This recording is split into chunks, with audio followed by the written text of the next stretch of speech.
Sara Duterte magre-resign bilang Vice President ng Pilipinas. Gagawin daw ito para siya ay makatakbo sa 2028 presidential elections.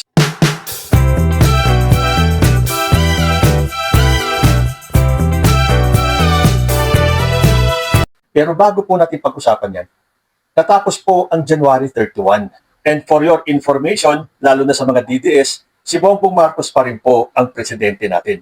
Ano nangyari dun sa malakihang rally ni Mike Defensor? Ayan, inaalat na talaga itong si Mike Defensor. Hindi nagtagumpay sa kanilang rally sa Cebu. Inaasahan na ngayong araw na to, yung malakihang rally. Dahil kung matatandaan natin, mga 2 weeks ago pa yata yun nung nagtawag si Mike Defensor ng malakihang rally. At ito ay ang panawagang BBM resign. At nung hindi nagtagumpay yung kanilang rally kahapon sa Cebu, ito ay gagawin ng impeach BBM. Hindi ba kasama sa plano na meron dalawang meeting place kung saan doon muna magtitipon-tipon, tapos dediretso sila ng EDSA, at kapag puno na ang EDSA, ay dediretso sila ng Malacanang para papabain si President Bongbong Marcos. Kanina pa ako naghihintay ng mga videos sa Facebook, sa YouTube, sa TikTok, pero ito lang po ang napanood ko mula sa GMA News. Akala ko ba malawakan at malakihang rally kung Mike Defensor? Ano nangyari? Nasaan na yung sinasabi ni Chavit Singson na one-time, big-time rally? Kasi alangan naman na maghiwalay pa kayo ng rally. Unless, hindi pa ito yung sinasabi ni Chavit Singson na one-time, big-time rally. Dahil kinakausap pa niya yung mga opisyal ng simbahan, yung mga mag-aaral, yung iba't ibang sektor ng ating sosyedad para sumama sa kanyang one-time, big-time rally. Kung hindi pa kasama yung grupo ni Chavit dito sa malaki ang rally ni Mike Defensor, abay sigurado hindi niya na itutuloy yung kanyang one-time, big-time rally. Dahil kung itong kay Mike Defensor na 2 weeks yatang kinromote nila, wala namang dumating. Ano ang nakita natin? Motorcade. Yan po, napanood ko sa GMA News. Motorcade na lang? Akala ko ba pupunuin niyo yung EDSA? Akala ko ba susugod kayo ng Malacanang? Akala ko ba sapilitan yung pabababain si President Bongbong Marcos? Luhaan na naman kayo. Tumigil na kasi kayo sa kakarally dahil wala pong nangyayari. Never na nagtagumpay yung mga past rallies nyo. So ano ang magiging kaibahan nun? Akala ko ba napakalakas ni Sara Duterte? Nasaan na yung mga supporters ni Sara? Hindi ba dapat tulungan nyo si Mike Defensor at si Chavit Singson? Dahil kung magtagumpay silang pababain si President Bongbong Marcos, ang makikinabang at iuupo ay si Sara Duterte. Nasa na? Hanggang social media na lang kayo. Hanggang ngayon na yung naglalabasang balita galing sa mga DTS, napakalakas daw ni Sara Duterte. Walang makakatalo kay Sara Duterte. Sigurado daw na kung ngayon gagawin ang eleksyon, makaka 40 million daw ang boboto kay Sara Duterte. 40 million, ito nga lang hindi kayo makabuo ng 4,000. Sino bang makikinabang kapag nagtagumpay itong mga rally ni Mike Defensor at ni Chavit Singson? Hindi ba si Sara Duterte? Nasaan na yung suporta ng mga nagsasabing malakas si Sara Duterte? Rin nga itong araw na ito Hintay ako ng hintay ng mga kaganapan. Wala po. So, ibig sabihin, Mike Defensor, tumahimik ka na lang. Although, sinabi ni Mike Defensor na hindi siya titigil hanggat hindi niya napapababa si President Bongbong Marcos. Kailangan niyang isiwalat ang malakihang korupsyon sa ilalim ng administrasyon ni Bongbong Marcos. Ano isisiwalat mo? Isiniwalat na nga ni President Bongbong Marcos. So, wag masyadong paepal. Si Bongbong Marcos, yung presidente natin, ang nag-iisang presidente na naglabas ng korupsyon na yan. So, wag nung agawin ang kredito.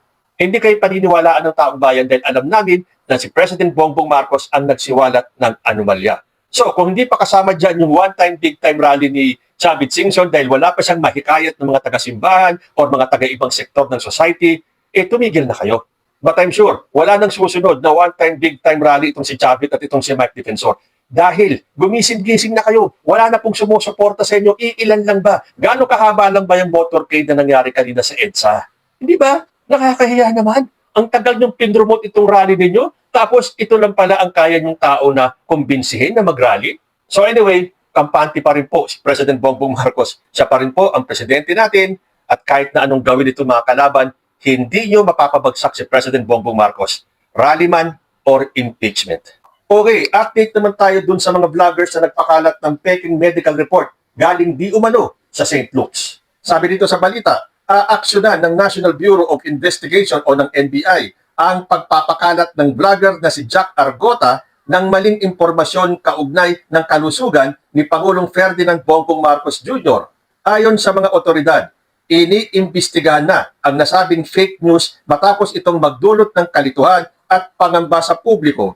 Paalala ng NBI, may kaukulang pananagutan sa ilalim ng batas ang sinumang sadyang nagpapakalat ng maling impormasyon, lalo na kung may layuning manira o magdulot ng kaguluhan. Sabi pa rito, Jack Argota, posibleng masampina sa peking PBBM medical record. Sabi ng NBI, iniimbestigahan natin yan dahil sa NBI, isa po sa ating mandato ay bantayan ang seguridad ng ating Pangulo, Vice President, and all the other top officials. Lumalabas ito na national concern, national security na rin po ito. Pero ang balita ko kasama rito sa iimbestigahan ay si Jason Sa. So abangan natin. Dahil sabi pa ni NBI Acting Director Angelito Lito Magno, hindi lang po ordinaryong tao ang presidente. Tama po ang sinasabi na may karapatan ang tao na malaman ang public health ng ating Pangulo. Pero hindi po yan nagbibigay pahintulot na kung ano-ano lang ang ilalabas natin at magkalat ng fake news. So totoo yan. May karapatan tayo na malaman kung ano ang kalagayan ng presidente, vice-presidente at mga government officials. Pero hindi po yan nagbibigay ng karapatan na magpakalat ng maling impormasyon. So hihintayin po natin yung araw na isampina nila si Jack Argota at yung mga nagpakalat ng fake medical bulletin na di umano galing sa St. Luke's. So dito na po tayo sa balitang nakalap natin. Actually, nabasa ko to kay Pebbles Talakera. Sabi po dito, ito na ang dapat nyo malaman kung paano naglalaro ang demonyang Vice President ng Pilipinas. Hindi ka mananalo sa 2028 kahit si Baste pa ang patakbuhin mo. Ayaw niya malaman ng taong bayan yung mga pasabog namin ni Sentry, referring to Sonny Trillanes. At ayaw niya ma-impeach, kaya magre-resign siya. Ombudsman Boying, dapat bilisan nyo ang pag-aksyon sa isinampang plunder case kay Sarang Magnanakaw. Again, ulitin ko po, binabasa ko lang po yung post ni Talakera. Tuloy ko, Informed PT that one of VP Sara's political advisor told us early this evening that before Sara left for Netherlands, Sara said that she is quitting the vice presidency before the articles of impeachment reaches the Senate. Magre-resign na lamang para hindi ma-disqualify sa 2028 presidential election. That the legal team can easily deal with the plunder charges against VP Sara, inaayos na nila, and one of VP Sara's DepEd Yusek or OVP Yusek will admit liabilities exonerating VP Sara. May isang DepEd at isang OVP executive na aamin ng pagkakamali at sasabihin na walang alam at pagkakasala si VP Sara. Likewise, meron na silang kausap sa side ni Ram na hindi na mag-testify si Ram. I'm sure ang ibig sabihin dito ni Talakera ay si Ramil Madriaga. They believe na mapapawalang sana si Sara at mananalo pa sa 2028. That's personal knowledge directly from Sara's political advisor, an A1 information. Alamin nyo, sino yung gagamitin nilang Yusek ng DepEd at OVP. Bayad na yan ng tig 1 billion. Kapag nanalo si Baste, papakawalan nila yan. Magre-resign ang demonya, kaya wala siyang pakialam since last year na hindi siya nagpapapasok. Ginawa nila lahat ng paraan para matanggal ang presidente, pero hindi sila nagwagi. Ito na yung last option nila. Mag-resign si Sara. It's time for Ombudsman Boying Remulla to do his job. Tandaan mo, Ombs Boying, pinagtangkaan ka din nila patayin. Nako, nasa sa inyo po kung maniniwala kayo dito sa pinost ni Pebbles Talakera. Pero posible nga naman kasi, kung hindi magre-resign si Vice President Sara Duterte sa kanyang pwesto at siya ay ma-impeach or ma-convict sa kanyang impeachment trial, hindi na po siya makakatakbo sa 2028. So ang pwede nilang gawin ay mag-resign si Sara para nga naman sa 2028 makatakbo pa rin siya.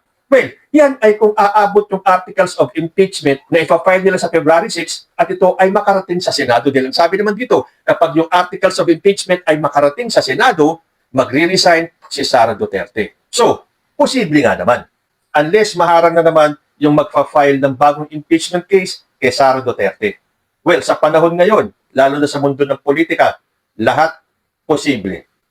Pero hindi naman ibig sabihin na lahat ng tangkali nyo ay mangyayari. Tulad itong walang katapusang pagnanais ni Mike Defensor at ni Chavit Singson na mapababa si President Bongbong Marcos at maiyo po si Sara Duterte. At diyan natin makikita na hindi totoo yung nilalabas nila sa social media na pagkalakas-lakas ni Sara Duterte, ni hindi nga nila mapuno yung EDSA eh. At kahit na anong pagpapakalat ng mga DDS, ng mga fake news at maling impormasyon, tuloy nyo lang, naghihintay po ang NBI sa mga susunod ng pagkilos. At may katotohanan kaya itong sinasabi ni Pebbles Talakera?